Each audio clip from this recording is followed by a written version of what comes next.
नमस्कार दर्शकबिन, तपाईँहरूलाई स्वागत छ हाम्रो यस नयाँ भिडियो केसरी भागमा। यस नयाँ केसरी भागमा के भयो र आउने भागमा के हुनेछ भन्ने कुरा जानकारी पाउनका लागि हाम्रो भिडियोलाई अन्तिमसम्म हेरेर साथ दिनुहोला। दर्शकबिन, यसभन्दा अघिल्लो भागमा के भयो भन्ने कुराहरू हजुरले त थाहा पाइसक्नु भएको होला। बसन्त र केसरी बीच झगडा हुन्छ र बसन्त केसरीलाई घर छोडेर नजान भनेर धेरै कर गर्छ, तर केसरी मान्दैनन्। नमाने पनि केसरीले बसन्त म तिमीसँगै जान्छु भनेर कर गरिरहेको हुँदा पनि केसरी मान्दैनन्।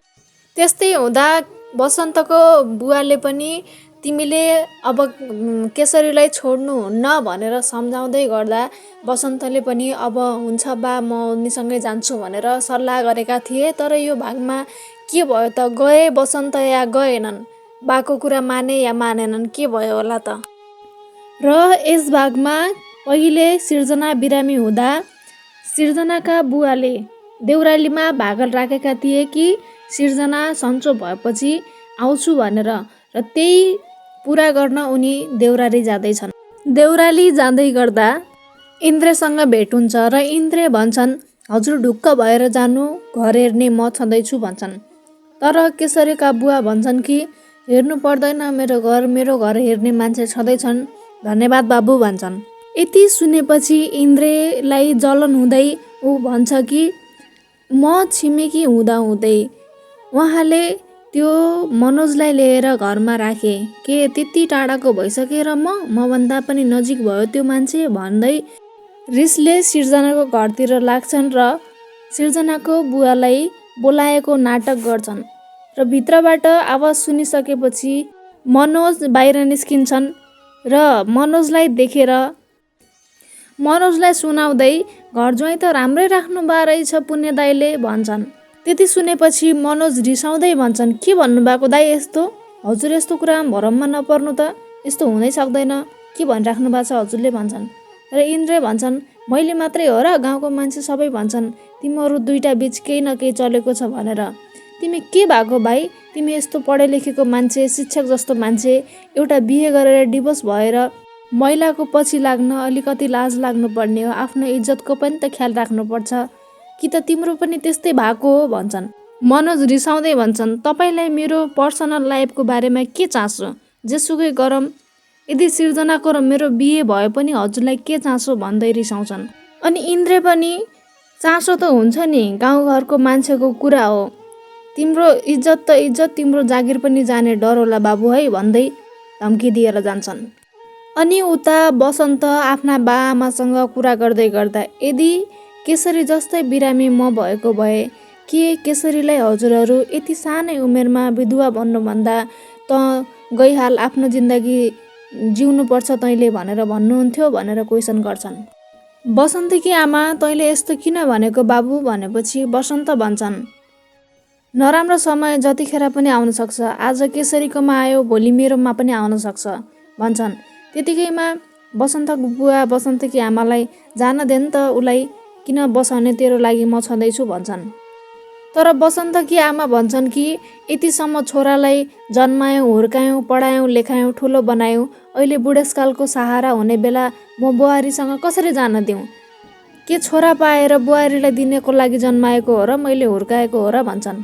त्यति सुनेपछि बसन्त पनि भन्छन्, म जसरी भए पनि केसरीलाई घर लिएर आउँछु, के हजुर केसरीसँग नराम्रो व्यवहार गर्न सक्नुहुन्छ? यति हुँदाहुँदै पनि राम्रो व्यवहार गर्न सक्नुहुन्छ भन्छन्। त्यति सुनेपछि बसन्तकी आमा पनि भन्छन् कि मै रहेछु तेरो घर बिगार्ने, मै रहेछु दोषी, मैले गर्दा नै यस्तो भएको भन्दै भावुक हुँदै रुन थाल्छिन्। त्यसपछि जा त उसैसँग गएर बस भन्छन् र बसन्त पनि हिँड्दै राख्छन्। र बसन्तको बा बसन्तकी आमालाई हाम्रो कति दिन छ र, अब थोरै त समय छ, त्यही पनि हामीले खुसी भएर बाँच्नुपर्छ भन्दै बसन्तकी आमालाई सम्झाउँछन्। त्यहाँबाट बसन्त पनि उठेर हिँडिसकेपछि बाटोमा आफ्नो साथीसँग भेट हुन्छ र कुराकानी गर्दै गर्दा बसन्तको बा पनि त्यहाँ आइपुग्छन् र भन्छन्, बाबु त दोमन नगर, यदि केसरी मान्छन् भने उनलाई यतै लिएर आइज, यदि मान्दिनन् भने त पनि उतै बस भनेर भन्छन्, सम्झाउँछन्। अनि उता केसरी र केसरीको भाइ हस्पिटल डाक्टरसँग सल्लाह लिन जान्छन्। त्यहाँ गइसकेपछि डाक्टर भन्छन् कि पहिलेको भन्दा अझै नाजुक अवस्था भइसकेको छ, समस्या गम्भीर छ भन्छन्। अनि केसरी भन्छन् त्यो कुरा त ठिकै छ डाक्टर साहब, मेरो अब कति आयु छ, के म बच्चा जन्माउन सक्छु र भन्छन्। केसरीको कुरा सुनेर डाक्टर रिसाउँदै भन्छन्, पहिला भएको समस्या त हजुर समाधान गर्नुहोस्, हजुरलाई बच्चा जन्माउन त्यति हतार के छ। त्यतिकैमा केसरी भन्छन्, त्यो भन्दा ठुलो समस्या मेरो मनको समस्या छ, हजुरले त्यो समस्या देख्न सक्नुहुन्न भन्छन्। अनि डाक्टर भन्छन्, हजुरले आफ्नो ख्याल राख्नुपर्छ, खानपिन राम्रो गर्नुपर्छ, चिन्ता कम लिनुपर्छ, हजुरको उमेर नै के भयो र, बच्चा जन्माउने उमेर त अझै छ भन्छन्। तर केसरी भन्छन्, हजुर त्यो कुरा छोडिदिनुहोस्, पहिला भन्नुहोस् कि म बच्चा जन्माउन सक्छु या सक्दैन, म मरे पनि आमा बनेर मर्छु, मलाई मेरो इच्छा पुरा गर्न दिनुहोस् डाक्टर भन्छन्।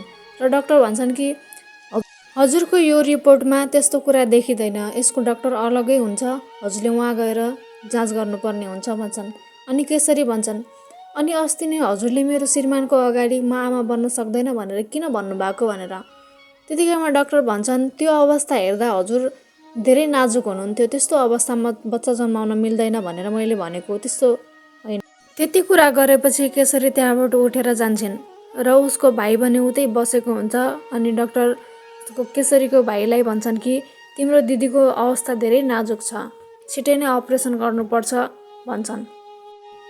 केसरी र केसरीको भाइ घर जाँदै गर्दा बाटोमा कुरा गर्दै जान्छन्। डाक्टरले यस्तो भने दिदी अब भिनाजुलाई के भन्ने भनेर। केसरी भन्छन्, तैँले सुनिनस् के भन्यो डाक्टरले भनेर। अनि केसरीको भाइले भन्छन्, तर डाक्टरले समस्या पनि हुन्छ, खतरा पनि हुन्छ पनि त भनेको थियो भनेर। केसरी भन्छन् कि खतरा त भाइ हरेक कुरामा छ, अहिले हामी हिँड्दै हिँड्दै गर्दा माथिबाट ढुङ्गाले आएर हाम्रो टाउको थिच्न पनि सक्छ, के त्यो डरले हामी डरले हिँड्ने हो त भन्छन्। त्यति सुनेपछि केसरीको भाइ पनि भन्छन्, उसो भए जानुहुन्छ त घर, सुन्न सक्नुहुन्छ आमाको वचन भनेर। र केसरी भन्छन् कि म त्यहाँ गएर त बस्न सक्दिनँ, मलाई मर्नु छैन त्यहाँ गएर भन्छन् केसरी। र केसरीको भाइ पनि भन्छन् कि बच्चा जन्माउन पनि त खतरा छ, कि त्यसको लागि यत्रो खतरा उठाउनुहुन्छ भन्छन्। र केसरी भन्छन्, म मरे पनि आमा बनेर मर्छु, मेरो अन्तिम इच्छा पुरा गर्न बसन्तले म ठाउँ आउनै पर्छ भन्छन्। त्यति सुनेपछि केसरीको भाइ पनि रिसाउँदै भन्छन्, म भिनाजुलाई यहाँ आउन दिन्न, मन लागेपछि आउने, मन लागेपछि पठाउने, त्यो कस्तो हो, म भिनाजुलाई यहाँ आउन दिन्न भन्छन्। भिनाजुलाई खेलाउन सोच्नु भएको छ भनेर केसरीलाई रिसाउँछन्। केसरी र केसरीको भाइ घर फर्किँदा बसन्त घर आएर बसेका हुन्छन् र भन्छन् कि कताबाट आएको तिमीहरू भनेर। अनि केसरीको भाइ भन्छन्, हामी हस्पिटलबाट आएको, दिदीको अवस्था धेरै नाजुक छ अरे भन्छन्। बसन्त भन्छन्, आफ्नो ख्याल राख्नु छैन, केही राख्नु छैन, अनि हुन्छ त यस्तो भनेर भन्छन्। अनि केसरी भन्छन्, तेरै चिन्ताले गर्दा त मलाई यस्तो भएको, अब त आइहालिस् म सन्चो भइहाल्छु भनेर भन्छन्। त्यति कुरा भइसकेपछि सबै केसरीको रुमभित्र जान्छन् र हेर्छन् कि त्यहाँ सबै सामानहरू बिग्रेको हुन्छ। अनि उनी सुनको बट्टामा हेर्छन्, त्यहाँबाट त सुन नै चोरी भएको हुन्छ। र उता मनोजलाई पनि किडन्याप गरेर राखेका छन्।